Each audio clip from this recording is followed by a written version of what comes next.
Pakistan today کے ساتھ میں ہوں نصیر عباسی اور آج میں موجود ہوں اسلام آباد میں ایس ڈی پی آئی کے آفس میں. سسٹینیبل ڈیولپمنٹ پالیسی انسٹیٹیوٹ ہے یہ, اور executive director S D P I کے ہمارے ساتھ موجود ہیں عابد سولاری صاحب. ان سے ہم بات کریں گے جو اس وقت وفاقی حکومت بجٹ پیش کرنے جا رہی ہے مالی سال 2023-24 کا, اس کے اوپر بات چیت ہوگی. کہا جا رہا ہے کہ وفاقی حکومت جو بجٹ پیش کرنے جا رہی ہے اس کا تخمینہ لگایا جا رہا ہے 12,800 ارب. آئی ایم ایف کے ساتھ ہم نیگوسیشن نہیں کر پائے اور ابھی تک وہ پروگرام سکسیسفل نہیں ہو سکا, تو آئی ایم ایف کے بغیر کیسے ہم بجٹ پیش کرنے جا رہے ہیں اور جو مالی خسارے کا سامنا کرنا پڑے گا وہ کیسے پورا ہوگا؟ دیکھیے option I M if he ہے, اور آئی ایم ایف کا اگر پروگرام یہ نامہ جائزہ, آئی ایم کا پروگرام تو مکمل نہیں ہوگا, نامہ جائزہ شاید مکمل ہو جائے, اور اگر وہ بھی نہیں ہوتا تو فوری طور پہ اگلا پروگرام جو ہے وہ نیگوشیٹ کرنا ہوگا. بجٹ کے اہداف جو ہیں وہ تو ابھی آ جائیں گے, لیکن اس کے بعد میں ایک منی بجٹ آتا ہوا دیکھ رہا ہوں, چونکہ بہت سے اہداف جو ہیں وہ آئی ایم ایف کے اگلے پروگرام کی وجہ سے چینج کرنا پڑیں گے حکومت کو. الیکشن کے بعد یہ نہیں منی بجٹ جو حکومت ہوگی, آپ چاہے کا پی ڈی ایم کی ہو یہ یا کوئی ڈیپینڈ بھی کرتا ہے کہ آئی ایم ایف کتنی جلدی اس نئی نیگوشیشن میں جاتا ہے. کیا وہ کیئر ٹیکر کے ساتھ نیگوشیشن میں جاتا ہے کہ کیئر ٹیکر سے نیگوشیٹ ہو جائے اور نئی حکومت آتے اڈاپٹ کر لے, یا وہ نئی حکومت کے ساتھ آئی ایم ایف میں جاتا ہے, نیگوشیشن میں جاتا ہے.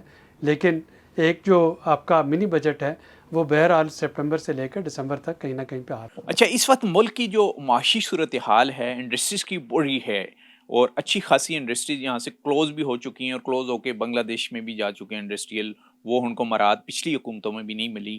اور اس وقت جو تخمینہ لگایا جا رہا ہے ایف بی آر کی طرف سے ٹیکس حجم کا, وہ تقریباً 900 ارب ہے. تو کیسے ایف بی آر جو ہے وہ اپنے اہداف کو پورے کریں گے؟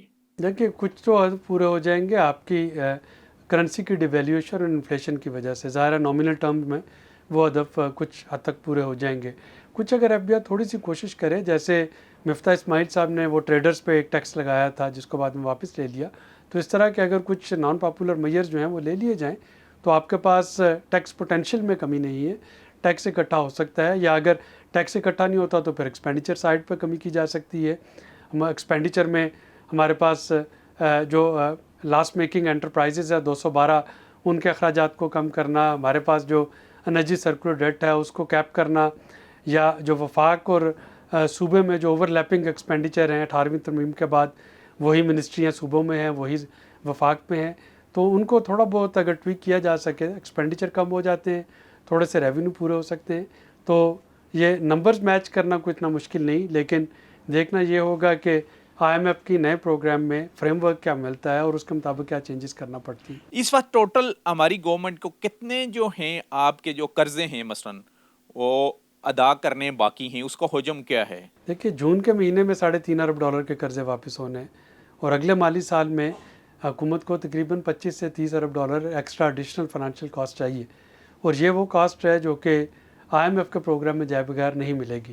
یعنی آئی ایم ایف یہ پیسے نہیں دے گا, آئی ایم ایف تو شاید اس میں سے بڑی پینٹ دے, لیکن آئی ایم ایف کا جو لیٹر آف کمفرٹ ہوتا ہے کہ آپ اس پروگرام میں ہیں, وہ ہماری کریڈٹ وردینس بناتا ہے. اچھا, اس وقت جو معاشی اعداد و شمار شو ہو رہے ہیں, اور خاص کر کے جو معیشت سے ایکسپرٹ لوگ ہیں وہ کہہ رہے ہیں کہ جو ہی وفاقی حکومت یہ بجٹ پیش کرے گی 2023-24, تو اس کے فوراً بعد تقریباً 1 ٹریلین کا خسارے کا سامنا کرنا پڑے گا وفاقی حکومت کو. تو وہ خسارہ کیسے پورا کریں گے ہم؟ خسارہ وہ تو کچھ نہ کچھ آئے گا, اس کو یہی آپشن ہے جو میں نے پہلے کہا کہ آمدنی بڑھا کے دکھائی جائے, جو ایکسپینڈیچر ہے وہ کم کر کے دکھائے جائیں, تاکہ کتابوں میں نمبر جو ہے وہ بیلنس ہو جائیں.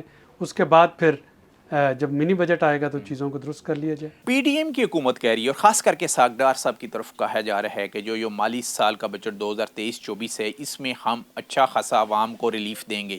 تو ریلیف کیسے دے پائیں گے جب اس وقت صورتحال معاشی بحران ہے, اور آئی ایم ایف کا پروگرام بھی ہم کمپلیٹ نہیں کر پائے اور نیگوسیشنز بھی نہیں ہو سکی؟ الیکشن سے چند ماہ پہلے ریلیف دے تو یہ غلطی ہوگی, ظاہر ہے حکومت پوری کوشش کر رہی ہوگی ریلیف دینے کے لیے, لیکن اس کے ساتھ ساتھ جو ٹیرفس میں اضافہ ہے, جیسے گیس کا ٹیرف جو ہے وہ 50% بڑھ رہا ہے, یا کچھ اور سیکٹرز جو کہ ٹیکس نیٹ میں آ جائیں گے, یا ٹیکسز کو شرح میں رد و بدل, جی ایس ٹی کی شرح میں رد و بدل, تو وہ تقریباً وہ ایون آف ہو جائے گا.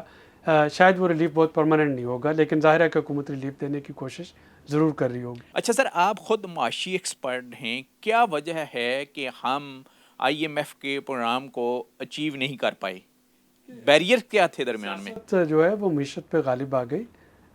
پچھلی حکومت جاتے جاتے IMF کی کچھ جو کمٹمنٹ تھی ان کو سیاست کی نظر کر گئی. موجودہ حکومت جو ہے یہ پچھلے پورے سال میں ان کو سیاست کی نظر کرتی رہی بار بار. اور جو دوست ممالک سے ایشورنسز ملنی تھی وہ بھی سیاسی عدم استحکام کی وجہ سے نہیں ملی. چائنا، سعودی عرب، UAE وہ ویٹ اینڈ سی کی پالیسی پہ گامزن رہے دیکھنے کے لیے اسمبلیاں بچیں گی، بنیں گی، ٹوٹیں گی، PDM رہے گی، نئے الیکشن ہوں گے نہیں ہوں گے. تو یہ سیاست جو ہے اس نے بڑی برے طریقے سے متاثر کیا ہے پچھلے سال. اچھا، یہ جو الفاظ کا گورکھ دندہ ہے خاص کر کے ڈیجٹ کا، اس کو آپ کیسا دیکھتے ہیں ہر سال بجٹ میں؟ اور کیا IMF جو ہے وہ نگران حکومت کے ساتھ نیگوسیشن کر پائے گی؟ نگران حکومت کے ساتھ فریم ورک طے ہو سکتا ہے، سائن تو آنے والی حکومت طے کرے گی اور یہ بڑا سخت ہوگا، اس پروگرام سے کہیں سخت ہوگا. میرا میسیج یہی ہے کہ یہ والا سال جو ہے یہ ایک مشکل سال ہے. اس میں ہمیں پوستر ہے شجر سے امید بہار رکھ، اور شاید انرجی کی پرائسز میں کچھ کمی آئے اگر رشیا کے ساتھ ہمارا کروڈ امپورٹ جو ہے وہ سمودھن ہو جاتا ہے تو وہاں پہ کچھ ایک امید کی کرن ہے. اچھا، بیرونی انفلوئنس دیکھ رہے ہیں آپ؟ جیسے کہ آپ نے کہا کہ ہمارا جھکاؤ رشیا کی طرف ہوا ہے، اور شاید وہی وجہ تو نہیں کہ IMF کا پروگرام پاکستان افورڈ نہیں کر سکتا، نہ وہ رشیا کو ناراض کر سکتا ہے، نہ چائنا کو کر سکتا ہے، نہ امریکہ کو کر سکتا ہے، نہ برطانیہ کو کر سکتا ہے. تو ہمیں ایک بیلنس رکھنا اور اسی بیلنس پالیسی پہ چل رہے ہوں گے. جی، یہ تھے ایگزیکٹو ڈائریکٹر SDPI کے عابد سلیری صاحب ہمارے ساتھ. جیسے کہ انہوں نے کہا کہ جو بھی پولیٹیکل حکومتیں ہوتی ہیں ان کی خواہش ہوتی ہے کہ آخری بجٹ پیش کرتے ہوئے وہ زیادہ سے زیادہ عوام کو ریلیف دیں، لیکن اس وقت جو معاشی صورتحال ہے IMF کے ساتھ نیگوسیشن ہماری کمپلیٹ نہیں ہو چکی. کیا یہ آگے چل کے اس پروگرام کو کیری کر سکیں گے؟ نہیں، کیونکہ آگے 3 ماہ یا 4 ماہ کے بعد انہوں نے الیکشن میں بھی جانا ہے. نگران حکومت کے ساتھ کیا IMF پھر آگے چل کے نیگوسیشن کرے گی؟ یہ وہ سوال ہیں جو عوام بھی جاننا چاہتی ہے اور ہم بھی جاننا چاہتے ہیں. دیکھتے ہیں کہ 9 جون کو جو بجٹ پیش ہو رہا ہے اس میں عام جو ہمارے دیکھنے والے ہیں یا عام عوام ان کے لیے کتنا ریلیف ہوگا. پاکستان ٹوڈے سے نصیر عباسی کو اسلام آباد سے اجازت دیجیے. اللہ حافظ.